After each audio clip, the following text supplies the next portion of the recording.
I discovered my neighbor was stealing my water and power for years, so I salted his garden with pool salt. Instant karma. This is quite a lengthy read, isn't it? The title will be clarified eventually, I assure you.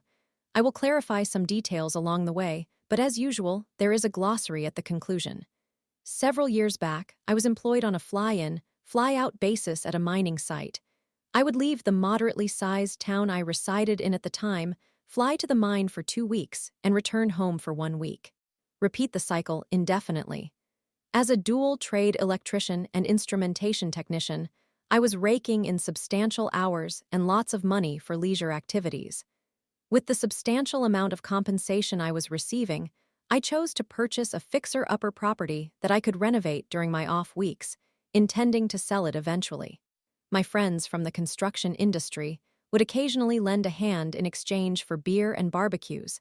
That's just how it works. The house was an old wooden single-story structure featuring 4 bedrooms and 1.5 bathrooms, located on a half-acre lot, 2,000 square meters or 21,780 square feet, complete with a large shed. Seriously, the shed was a sizable 4-bay structure containing power and water outlets. Plus, it housed a John Deere riding lawn mower for all the greenery. This property had come up for sale at an estate auction, the former owners having occupied it for over 25 years. It required the usual paint and repairs, a fair amount of modernization, and some renovations, but overall, it was a sturdy house in a well-established neighborhood. All the surrounding plots were also half an acre. On the first day of my move-in, within an hour of my arrival, one of the nearby residents came over to visit. There are generally 2 kinds of neighbors who appear within the first hour: the "here is a casserole, welcome to the neighborhood" type, and the "Bill and Jenny" type. Bill and Jenny adversarial neighbors. Bill was a retired barrister, while Jenny was a retired surgeon. A barrister is a highly specialized solicitor who wears a wig. A solicitor is an ordinary lawyer who does not. I once had to ask a barrister some questions regarding an upcoming court case. I thought it would be a simple phone call. Half an hour on the phone cost me $500. Wigs are not a joke.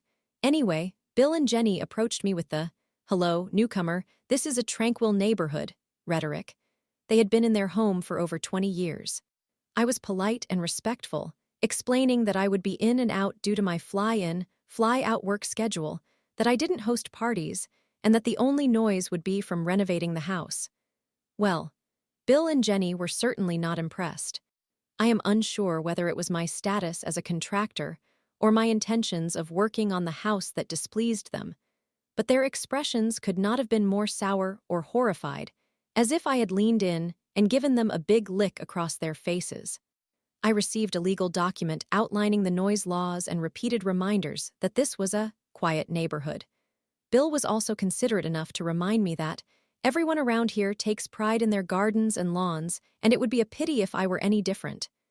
Good grief, Bill, all right, I understand. Bill has no chill.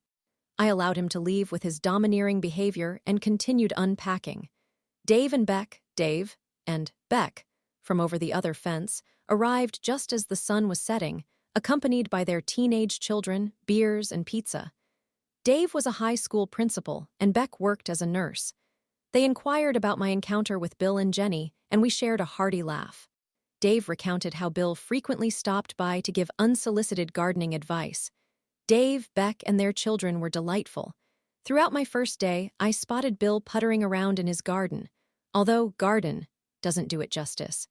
Besides the house, their half-acre property resembled a local botanical garden, complete with a gazebo, swimming pool, pond, and more. Dave informed me that Bill often boasted about his rare trees and flowers. Can you tell I'm not particularly fond of gardening? Honestly, grass is merely something to be removed for paving or concrete. After a week of settling in, I devised plans for the renovations I wished to undertake. With the property title, I received a copy of the prior owner's application to construct a deck off the back and side of the house. A nice, spacious deck. I reviewed the plans, concluded that this large, attractive deck would be ideal, and instructed my team to investigate the validity of the plans or if updates were necessary. I also serviced the mower within my large shed and mowed the lawn, all under the not-so-subtle scrutiny of Bill. Then I headed off to the mine for 2 weeks. Each week off, I would catch up on sleep and do a bit of work.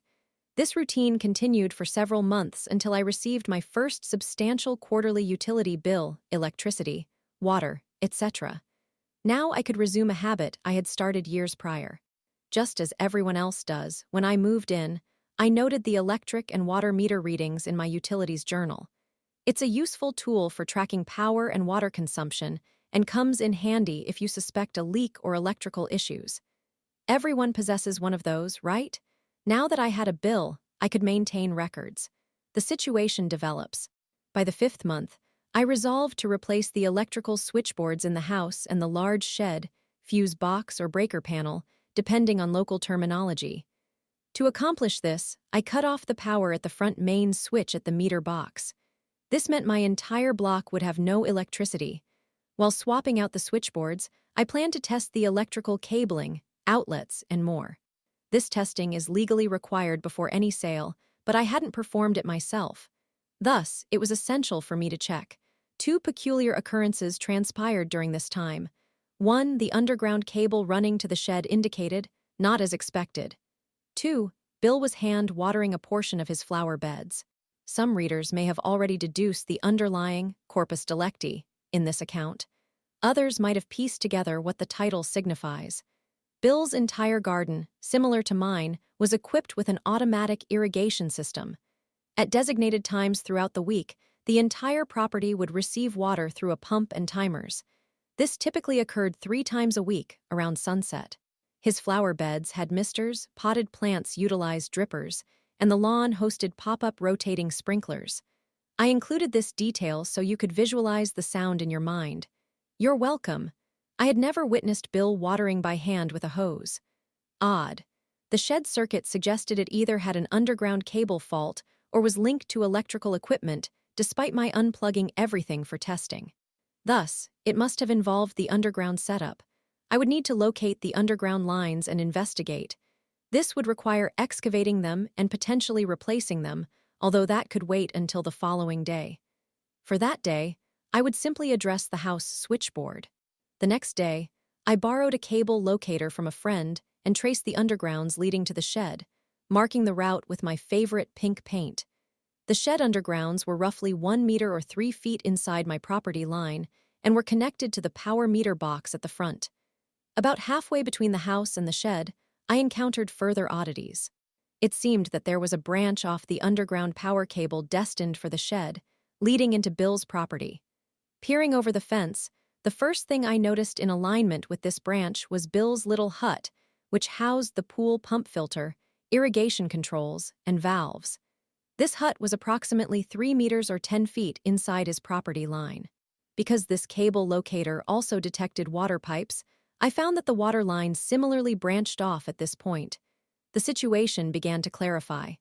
After marking the entire underground services trench, I stored the equipment and turned my attention to changing out the house switchboard. While reflecting, I contemplated my plan.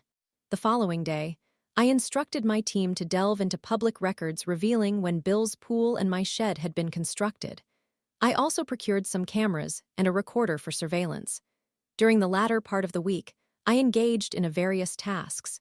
Utilizing surveying pegs, I marked the location where the large, attractive deck would be built. I aimed to avoid raising any suspicions about the marked trench for the shed underground services. I installed the cameras. One was positioned to survey down the side of the house, capturing the water and power meters at the front of the property. The other was focused on my shed, inadvertently monitoring Bill's pool hut, entirely above board. I set up a mini power meter solely for the shed circuit to track energy consumption. I adjusted my irrigation timers to correspond with Bill's, just in case. The last thing I did before heading back to the mine was shut off the power circuit for the shed and turn off the main water valve. Naturally, I noted the meter readings in my utilities journal. My grounds may not receive water for 2 weeks, but sometimes you need to make sacrifices. Besides, everything was that smug green shade anyway. It could use a little setback. Upon returning home for my next week off, I casually approached the meters and, lo and behold, the brand new power meter for the shed displayed numbers. This was largely because it was now active. The water meter had a raised reading, indicating the water valve was open. Ah, big bold Bill, leaving this behind for me to discover. Next, I checked the cameras. I observed Bill at his pool hut the day after I departed, inspecting the irrigation system with a baffled expression. I saw Bill walk off frame, only to appear on the other camera scrutinizing the meters. I watched as he turned on the water and power. I noted Bill returning to his property, checking the irrigation system, and finally witnessing the sprinklers activate. While at the mine, my team informed me that Bill's pool and my shed had been constructed around the same timeline, approximately 10 years ago. Bill. What an amusing wig-wearing fool. Phase 2 of the plan entailed digging a deeper hole for Bill. One day, as he tended to his garden, I called out to him, inquiring whether he had noticed anyone tampering with the power and water meters. The meters were situated at the front of the property, designed for easier access for utility company meter readers. This allowed nearly anyone to meddle with them. Bill replied that he hadn't seen anything. I made sure to position myself in a specific location at the fence, ensuring that this interaction was captured by the camera. When I left for the mine, I not only recorded the meter readings and turned off the power and water, but I also placed an out of service tag on the shed circuit and another on the water valve. Both tags were dated, and I took photographs for my records. Now we could ascertain just how audacious Bill was, for upon my return, the tags had vanished, and the power and water were once again operational. I continued with my approach of asking over the fence. Bill once more denied any wrongdoing. 2 opportunities to confess. All right, let's proceed to phase 3. To recap for everyone, Bill had resided on his property for over 20 years. The pool and shed were put up 10 years ago. The pool hut housing the pump, filter, and irrigation system was constructed concurrently. It was apparent that the hut had been specifically designed to accommodate all these components. Bill may have been knowingly appropriating power and water for a decade. He had no qualms about stealing utility resources from me. Forget Bill and all his petty gardening pursuits. I visited a couple of friends to gather some supplies and got to work. In the shed, I filled a borrowed 200-liter drum with water and emptied a 20-kilogram bag of salt into it. Dissolving it all took some time. I set up the dosing pump for the drum, running a lead over to my irrigation system to activate it. At 2 a.m., feeling like a secret agent, I turned off my water supply. After running the taps in the house to relieve the pressure, I laid down some plastic near the point where the power and water branch out to minimize the mess and carefully dug a hole. I exposed the water line leading towards Bill's property and affixed a tapping saddle to the water pipe. Recall, this pipe supplying Bill was connected to my water line. I attached a piece of clear plastic tubing to the tapping saddle and filled the hole back in. The grass blended smoothly back into place. I ran the plastic tubing along the fence into the shed, tucked it into the grass, and connected the other end to the dosing pump. The delivery system was complete. After restoring my water supply, I turned on the taps to reinstate the pressure. Lastly, I tidied up and went to bed. Later that afternoon, around midday, I visited next door and knocked. One last opportunity for Bill. Jenny answered, and I asked if I could speak with both of them regarding their pool and irrigation water and power usage. Jenny was aware. She paused briefly and stated they had nothing to discuss. As she was closing the door, I mentioned that if Bill wished to talk, I would be home. You might be thinking, this seems like an extreme reaction. Here's a rundown of what I endured since my move in. Bill or Jenny requesting that I lower the volume of power tools as I worked during the day. I always began after 9 a.m. and finished before 5 p.m. Our homes were about 100 meters apart. I was disrupting their gazebo time during daylight hours. Bill or Jenny calling the police to report noise complaints when I had friends over helping. The job site radio was low, and we were just having friendly banter, not causing a ruckus. Dave and Beck never complained and frequently joined me for barbecues. Bill had one of my trees removed without consulting me while I was at work, claiming it was too close to his fence. Sure, frangipani flowers tend to scatter everywhere, but it had been there for years, and he could have asked. Bill attempted to legally intimidate the local council into rejecting my plans for the large, attractive deck. The plans had, once again, received approval from the local authorities. Let me reiterate, Bill tried to sabotage my deck. By approximately 5 p.m., Bill's irrigation activated. Simultaneously, my dosing pump sprang to life. Have you ever encountered the phrase, salting the earth? The bag I emptied into the 200-liter drum was pool salt. When Bill's irrigation ceased, the drum emptied. It had pumped all the salt water into his irrigation system. In the dead of night, I stealthily sealed the tapping saddle and tidied up my area. The subsequent morning, around 8 a.m., I began excavating the service trench from the meter box to the shed. With breaks, this took the entire day. Upon reaching the branch leading into Bill and Jenny's property, I called them over to inspect it. They professed ignorance. I informed them that was fine.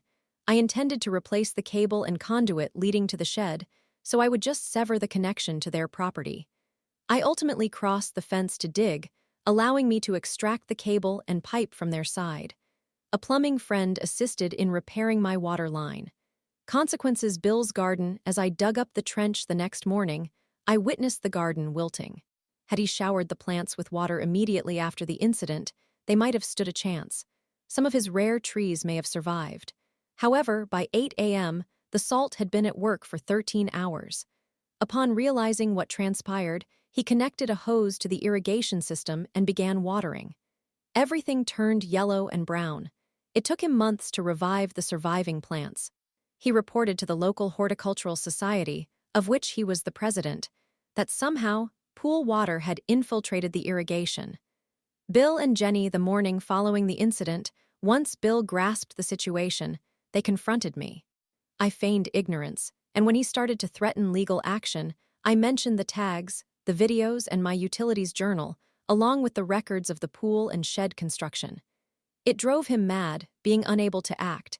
He was fully aware I was behind it. Luckily, I received no further complaints from them.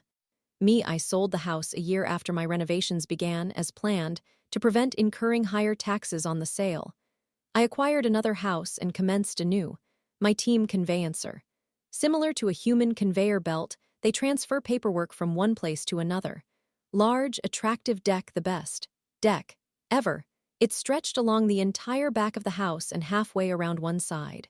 It measured 5 meters wide, had a roof, and included built-in barbecue stations and sinks. I still miss that deck. My grounds, I managed to keep all of my plants and overzealous grass alive. Thank you for your attention. Glossary: beer tickets refer to currency.